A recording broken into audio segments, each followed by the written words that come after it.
Hello दोस्तों, नमस्कार। अंकित एग्जामचर YouTube channel में आप सभी का एक बार फिर से बहुत बहुत स्वागत है। आज मैं आप सभी लोगों के लिए एसएससी जीडी 2019 और 21 में जिस प्रकार से प्रश्न बने हैं मैथ के, तो उन्हीं पैटर्न के आधार पर सभी प्रश्नों का रिवीजन करवाने वाले हैं। सभी आए हुए प्रश्न हैं। यदि आप इन प्रश्नों को करके जाते हैं एग्ज़ाम में, तो आपको बहुत ही हेल्प मिलेगी।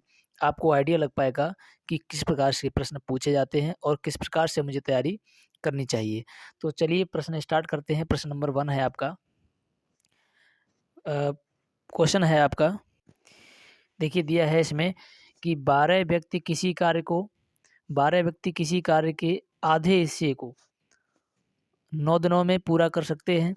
उसी कार्य का मतलब पूरे कार्य को कितने व्यक्ति 6 दिनों में पूरा कर सकते हैं। तो इसमें एमडीएच वाला सूत्र लगा देंगे। तो इसमें देखिए किस प्रकार से इसको करेंगे कि 12 व्यक्ति, यहाँ हम देखेंगे कि 12 व्यक्ति जो है 9 दिन में एक काम करते हैं। यानी काम कोई भी होगा, एक होगा। अब आधा काम है और पूरे काम करने के लिए दोगुना काम हो जाएगा। तो मैं मान लेता हूँ कि आधा काम उसका 1 है और पूरा काम कितना होगा, तो पूरा काम 2 हो जाएगा। आधा काम जब 1 है तो पूरा काम कितना हो जाएगा, 2 हो जाएगा। अब समझिए कि 12 व्यक्ति 9 दिन में आधा काम करते हैं, तो कितने व्यक्ति, कितने की जगह हम एक्स डाल देंगे, कितने व्यक्ति 6 दिन में काम पूरा करेंगे। अब देखिए इसको हम सॉल्व कर देंगे इस इक्वेशन को। तो 2 तियाँ 6, ठीक है। 3 से हम काट देंगे इसको, 9 को 3 बार। अब x बराबर आपका हो जाएगा 12 तियाँ 36। तो कितना हो जाएगा, x बराबर हो जाएगा आपका 36। यानी ऑप्शन नंबर कौन सा हो जाएगा, आपका ए ऑप्शन बिल्कुल राइट हो जाएगा। देखेंगे नेक्स्ट प्रश्न। देखिए नेक्स्ट प्रश्न आपके सामने है। प्रश्न कह रहा है, एक राशि पर 5 वर्षों में 8% प्रतिवर्ष की दर से 3040 रुपये साधारण ब्याज प्राप्त होता है। साधारण ब्याज प्राप्त होता है तो राशि क्या होगी। देखिए एसएससी जीडी ये 16 नवंबर 2021 को ये प्रश्न पूछा गया है आपका। तो देखिए इसको हम कैसे सॉल्व करेंगे कि एक राशि 5 वर्षों में 8% प्रतिवर्ष की दर से इतनी हो जाती है। तो देखिए सूत्र होता है, सूत्र आपका होता है एसआई बराबर PRT/100। ये सूत्र होता है आपका एसआई बराबर PRT/100। ऐसा जब सूत्र होता है तो इसमें एसआई आपका दिया हुआ है। एसआई कितना दिया हुआ है, 3040। 3040 आपका एसआई दिया हुआ है। एसआई बराबर पी पूछा है तो पी को हम पी लिख लेंगे। आर आपकी दी है दर कितनी, 8%, तो 8 लिख लेंगे। टी आपकी 5 वर्ष दिया है तो 5 लिख लेंगे, बटे 100 कर देंगे। अब इसको 5 से हम इसको काट देंगे 20 बार। अब इसको 4 दूनी 8 होता है, 4 पंजे 20 कर देंगे, इसको काट देंगे। अब देखिए 2 से हम इसको काट देंगे कितनी बार, यानी 15 20, ये कट जाएगा, 2 से इतनी बार कट जाएगा। अब देखिए इसका जो है क्रॉस मल्टीप्लाई हो जाएगा। तो यहाँ पर क्या बचा है, पी। तो देखिए पी बराबर हो जाएगा 5 का हम मल्टीप्लाई कर देंगे इतने में। तो देखिए 0 का 0 हो जाएगा, 5 दूनी 10, 0, 5 दूनी 10 और 5 25 और 1 26 की 6 और 5 एकन 5 और 2 7। तो कितना हो गया, 7600। तो आपका राइट आंसर हो जाएगा 7600। किस ऑप्शन में है, तो ऑप्शन नंबर आपका जो है बी बिल्कुल करेक्ट हो जाएगा। उम्मीद है आप समझ पाए होंगे। नेक्स्ट प्रश्न देखेंगे। देखिए प्रश्न है आपके सामने कि दो संख्याओं का महत्तम समावर्त्य कितना है। दो संख्याओं का महत्तम समावर्त्य 11 है और उनका लघुत्तम समावर्त्य कितना है, 693 है। यदि एक संख्या 77 है तो दूसरी संख्या ज्ञात कीजिए। तो देखिए इसमें हम क्या करते हैं कि पहली संख्या गुणे दूसरी संख्या बराबर एलसीएम गुणे एचसीएफ, ये इसका सूत्र होता है। जब ये सूत्र होता है तो देखिए इसी में हम रख देंगे आपका क्या है कि इसमें देखिए कौन सी संख्या दी गई है, पहली संख्या दी गई है। तो पहली संख्या कितनी दी गई है, 77 दी गई है। 77 गुणे दूसरी संख्या नहीं दी है, पूछी है, बराबर एलसीएम आपका कितना दिया है, तो 693 दिया है, मल्टीप्लाई एचसीएफ दिया है आपका 11। तो बस ये क्वेश्चन हम सॉल्व कर देंगे, आंसर को पा जाएंगे। तो देखिए 11 से इसको हम काटेंगे 7 बार, 11 सत्ते 77 होता है। 7 से हम इसको काटेंगे 7 नेम 63 होता है, और 7 नेम 63 यानी 99 बार ये कट जाएगा। तो x बराबर कितना आ गया 99। किस ऑप्शन में है? तो ऑप्शन नंबर बी आपका बिल्कुल करेक्ट हो जाएगा, आपका आंसर हो जाएगा 99। उम्मीद है आप इसको भी आराम से समझ पाए होंगे। नेक्स्ट प्रश्न है, देखिए प्रश्न है नेक्स्ट आपके सामने। प्रश्न क्या है कि एक व्यक्ति को एक टीवी को रुपीज़ 18,400 में बेचने पर 8% की हानि होती है। 5% लाभ अर्जित करने के लिए टीवी को किस मूल्य पर बेचा जाना चाहिए? तो इसके लिए सिंपल क्या होता है कि मैं आपको एक ट्रिक से बताता हूँ। यानी सिंपल इसकी ट्रिक क्या होती है कि यानी व्यक्ति को हानि होती है 18,400 में बेचने पर, कितने की हानि होती है? 8% की हानि होती है। वैल्यू है आपकी कितनी? 18,400। 18,400 ये आपके लिखे हुए हैं, लेकिन इतने में बेचने पर व्यक्ति को हानि कितनी होती है? 8% की। 100 में से 8% कम करेंगे तो कितना बचेगा? 92 बचेगा आपका। फिर जो है अब मुझे चाहिए क्या है? मुझे चाहिए है आपका क्या? 5% लाभ। तो इसके लिए देखिए इसकी ट्रिक क्या होती है कि इसमें दिया होता है कि दिया है वो आपका यहाँ रहेगा, दिया है वो यहाँ रहेगा। अब देखिए क्या है इसका, देखेंगे। सॉरी, ये आपका सब कट गया, मैं दोबारा लिख दे रहा हूँ, समझिए कि यहाँ से देखिए,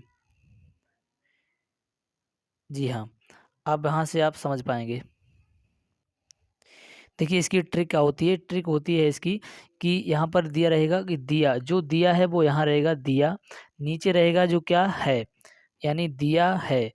अब है जो है वो नीचे रहेगा, और जो मुझे चाहिए है, जो चाहिए है वो कहाँ रहेगा? इधर। अब देखिए दिया क्या है इसमें? दिया है आपका 18,000। कितना दिया है? 18,400। सॉरी, तो 18,400 आपका जो दिया है, लेकिन मुझे है कितना ये? 8% कम है, तो यानी 100 में से 8% कम करेंगे तो 92 हो जाएगा। लेकिन चाहिए मुझे कितना है? 5% लाभ, तो यानी 105, 100 से 5 ज़्यादा चाहिए। अब समझिए 92 से हम जब काटेंगे तो 92 दूनी 184 होता है, और 2 जीरो लिख देंगे तो 200 हो जाएगा। अब 200 का मल्टीप्लाई हम सीधा कर देंगे किसमें? 105 में। 105 से हम जैसे इसका मल्टीप्लाई करेंगे तो ये आपका कितना हो जाएगा? 2100, यानी 21,000 बन जाएगा। किस ऑप्शन में है? ऑप्शन नंबर डी आपका बिल्कुल राइट हो जाएगा। उम्मीद है आप समझ पाए होंगे। नेक्स्ट प्रश्न देखेंगे। प्रश्न है आपका, देखिए नेक्स्ट प्रश्न आपका दिया हुआ है कि 3 व्यक्तियों ए बी सी के पास क्रमशः 2 रुपए के सिक्के, 5 रुपए के सिक्के तथा 10 रुपए के सिक्के हैं। प्रत्येक के पास समान संख्या में सिक्के हैं। उन सभी के पास कुल कितने हैं? उन सभी के पास 510 रुपए हैं। तो प्रत्येक के पास कुल कितने सिक्के थे? अब समझिए, यहाँ से हम देखेंगे कि सबसे पहले जो है एक काम करेंगे कि कितने सिक्के हैं ए और बी, कौन कौन व्यक्ति कौन कौन है? तो ए है, बी है और सी है। इनके पास कितने कितने रुपए के सिक्के हैं? तो देखिए 2 रुपये, ए के पास 2 का है, और बी के पास 5 का है, और सी के पास कितने का है? 10 का है। एक एक के अनुपात में है, यानी एक एक सिक्का है। क्या क्या है? एक एक सिक्का है इनके पास। जब एक एक सिक्का है तो देखिए 2 रुपए के जब एक सिक्का इसके पास है तो कितने रुपए हो जाएंगे? 2 रुपए। 5 रुपए के एक सिक्का है तो इसके पास कितने रुपए हो जाएंगे? 5 रुपए। और 10 रुपए का इसके पास एक सिक्का है तो इसके पास कितने रुपए हो जाएंगे? 10 रुपए। अब समझिए 2 रुपए, 5 रुपए, 10 रुपए, 10 और 5 15 और 2 कितने रुपए हो गए? इनके सबके पास कितने रुपए हो गए? 17 रुपए। लेकिन एक एक का सिक्का है तो कितने? 17 रुपए हो गए। लेकिन इनके पास टोटल कुल रुपया कितना है? तो कुल रुपया है इनके पास कितना? 510। अब देखिए एक यूनिट की वैल्यू कितनी आ जाएगी? तो एक यूनिट की वैल्यू आ जाएगी आपकी 30। एक यूनिट की वैल्यू 30 जब आ गई है तो समझिए, तो सबके पास कितना कितना है? तो 30-30 है। कितने सिक्के हैं? 30-30। ऑप्शन नंबर आपका सी बिल्कुल राइट हो जाएगा। आंसर आपका हो जाएगा 30। ठीक है, उम्मीद है समझ पाए होंगे। नेक्स्ट प्रश्न देखेंगे इससे आगे। प्रश्न है नेक्स्ट, देखिए प्रश्न क्या है आपका? प्रश्न है कि देखिए, यहाँ से देखिए, थोड़ा बड़ा कर दे रहे हैं। यदि 5 क्रमागत सम संख्याओं का औसत 82 है, 5 क्रमागत सम संख्याओं का औसत 82 है, तो बड़ी सम संख्या ज्ञात कीजिए। अब समझिए, मैं आपको जो है यहाँ से सीधा कॉन्सेप्ट नहीं बताएँगे, सीधा हम ट्रिक की ओर ले चल रहे हैं कि यहाँ से एग्ज़ाम हॉल में आपको कैसे सॉल्व करना है इस तरीके के प्रश्न को। इसमें कह रहा है कि 5 क्रमागत सम संख्याओं का औसत कितना है? 82 है। जितना दिया है पहले 82, वो मैं पहले 82 यहाँ पर लिख लूँगा। अब समझिए, 82 मैंने लिख लिया है। अब ये संख्याएँ कितनी हैं? 82 भी एक सम संख्या है। अब एक यहाँ होगी, एक यहाँ होगी संख्या, फिर एक यहाँ होगी, एक यहाँ होगी। अब गिनेंगे तो 1, 2, 3, 4, 5 संख्याएँ हो जाएँगी। अब समझिए, 82 औसत क्या होता है? बीच की संख्या होती है। 82 से 2 बढ़ा दीजिए, क्या हो जाएगा? 84। 84 में 2 बढ़ा दीजिए, क्या हो जाएगा? 86। अब यहाँ 82 में 2 कम कर देंगे, कितना हो जाएगा? 80। 80 में 2 कम कर देंगे, कितना हो जाएगा? 78। पूछा क्या है? सम संख्या सबसे बड़ी। बड़ी संख्या कौन-सी हो जाएगी? 86 हो जाएगी। किस ऑप्शन में है? ऑप्शन नंबर आपका ए करेक्ट हो जाएगा। उम्मीद है आप समझ पाए होंगे। नेक्स्ट प्रश्न देखेंगे। देखिए, ये भी प्रश्न बहुत अच्छा है आपका। ये भी पूछा हुआ प्रश्न है एसएससी जीडी पीपीवाईक्यू में। अब देखिए, समझिए ये क्या है कि 2 संख्याओं के बीच अनुपात कितना है? 7:16 है। 2 संख्याओं के बीच अनुपात है 7:16 है। अब देखिए, यदि दूसरी संख्या 256 है, यानी इसको क्या कहा गया है? 256 कहा गया है। कितने गुना कहा गया है? तो 16 गुना, 16 गुना ज़्यादा कहा गया है, तो इसको भी 16 गुना ज़्यादा करेंगे हम, इसको भी 16 गुना ज़्यादा करेंगे, कितना हो जाएगा? तो 16 सत्ते 112 होता है, तो 112 आपका राइट आंसर हो जाएगा ऑप्शन नंबर सी, यानी 112 आपका राइट आंसर हो जाएगा। उम्मीद है आप समझ पाए होंगे। नेक्स्ट प्रश्न देखेंगे इससे आगे।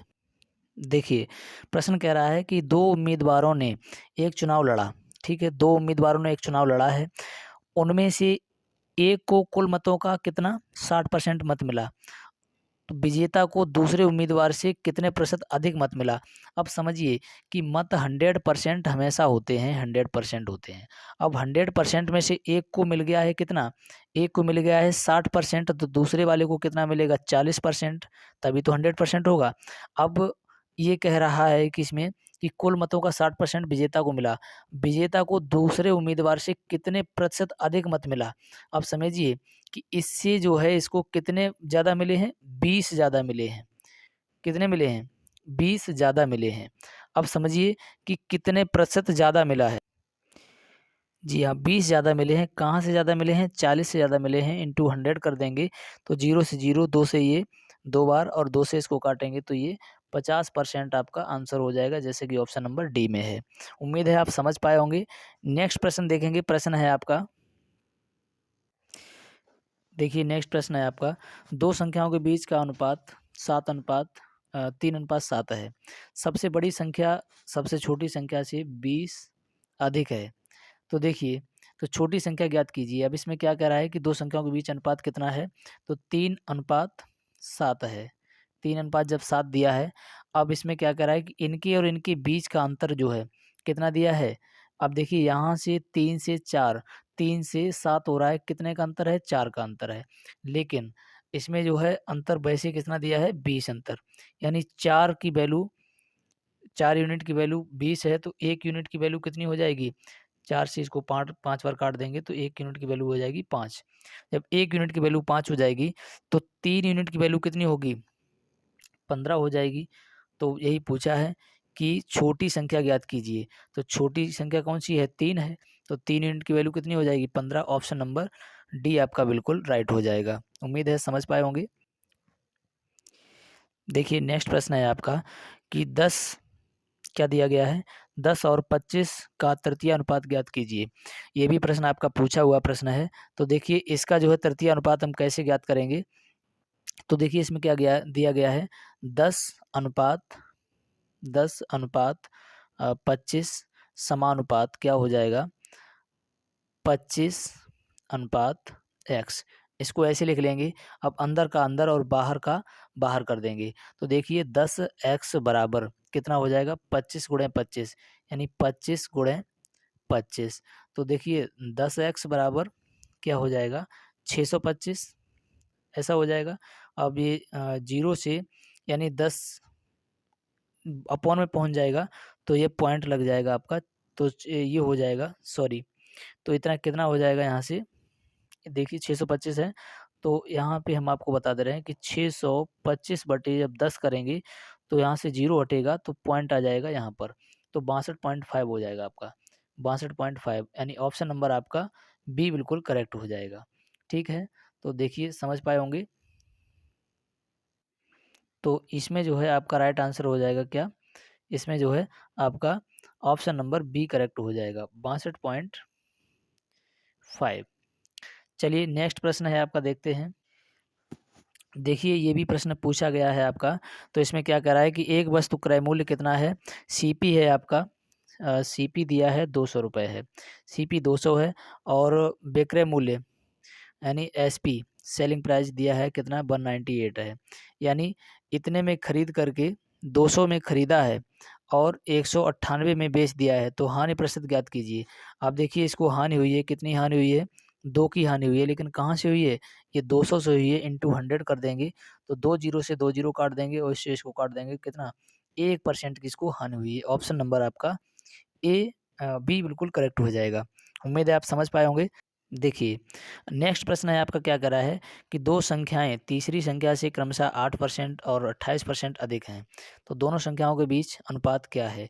तो समझिए कि एक संख्या 100 हमने मान ली है, अब 100 से दूसरी संख्या क्रमशः कितनी कितनी अधिक है, एक संख्या है जो 108 है, 8% अधिक है, और दूसरी संख्या जो है वो कितनी अधिक है, 28%, यानी 128 हो जाएगी। अब समझिए ये आपकी संख्याएं बन गई हैं, ये 3 संख्याएं आपकी बन गई हैं।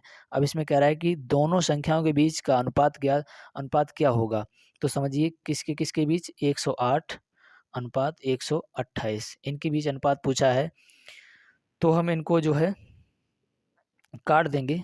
देखिए इसको हम 4 से काट देंगे, तो 4 दूनी 8 होता है और 4 सत्ते 28 हो जाएगा। अब 4 से इसको काट देंगे तो 4 तियाँ 12 और 4 दूनी 8 हो जाएगा, तो ये अनुपात जो बन जाएगा आपका 27:32। ऑप्शन नंबर आपका बिल्कुल सी करेक्ट हो जाएगा। उम्मीद है आप समझ पाए होंगे। नेक्स्ट प्रश्न देखेंगे।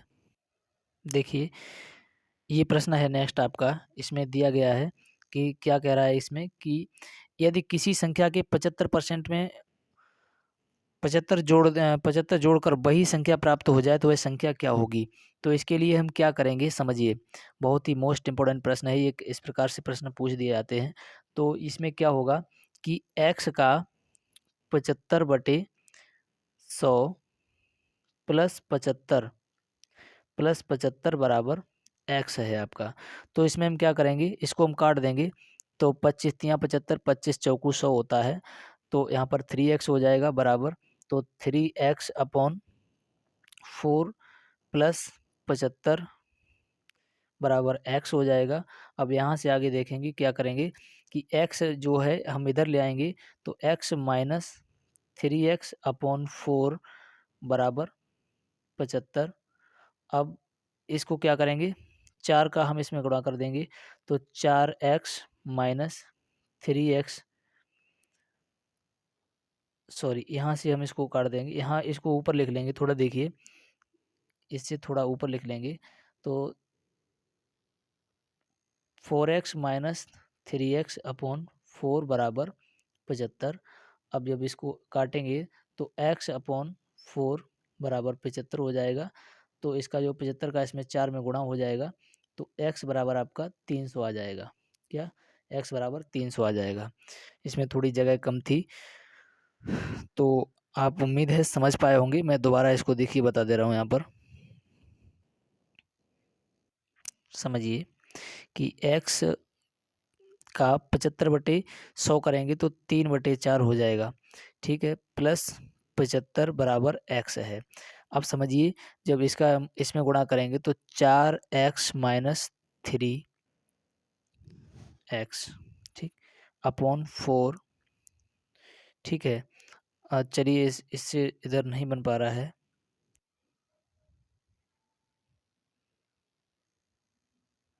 अब देखिए x बराबर आपका इसमें 75 × 4 बराबर कितना हो जाएगा, 300 हो जाएगा, ये आपका राइट आंसर हो जाएगा। यहाँ पर बस इसको आप उतार लीजिए। इस तरीके से ये था प्रश्न, और ये कई बार पूछा गया है प्रश्न, तो इसलिए मैंने इसको भी करवा दिया है आपको। अब देखेंगे नेक्स्ट प्रश्न है। देखिए प्रश्न क्या कह रहा है कि एक मूलधन साधारण ब्याज की दर से 10 वर्षों में अपने आप का दोगुना हो जाता है, तो ब्याज की दर ज्ञात कीजिए। अब समझिए इसमें क्या क्या होता है कि देखिए यहाँ पर देखेंगे इसमें क्या क्या होता है। 4 चीज़ें होती हैं इसमें, पी, आर, टी और एस आई, इतनी चीज़ें होती हैं इसमें। अब देखिए इसमें पी आपका नहीं दिया है, लेकिन मुझे मानना पड़ेगा, क्या मानना पड़ेगा कि कोई धन जो है आपका 100 है, और 100 से जब दोगुना होता है तो 100 से कितना हो जाता है, 200 हो जाता है। तो यहाँ से देखिए ब्याज कितना मिला होगा, 100 मिला होगा। ये क्या होगा, ये एस आई मिला है यहाँ पर, एस आई ये है, और ये क्या है आपका पी है, ये आपका पी है, और ये आपका ए हो जाएगा। अब समझिए तो यहाँ पर क्या है, पी आपका निकल के आ गया है 100, पी 100 है। आर कितनी इसमें दी है, आर नहीं दी है, आर पूछी है, तो आर जब पूछी है तो टी कितनी दी है 10, एस आई कितना है 100 है। अब इसमें 4 चीज़ों में 3 चीज़ें दी हैं, तो आप इसमें आराम से लगा सकते हैं सूत्र, एस आई बराबर पी आर टी अपॉन 100।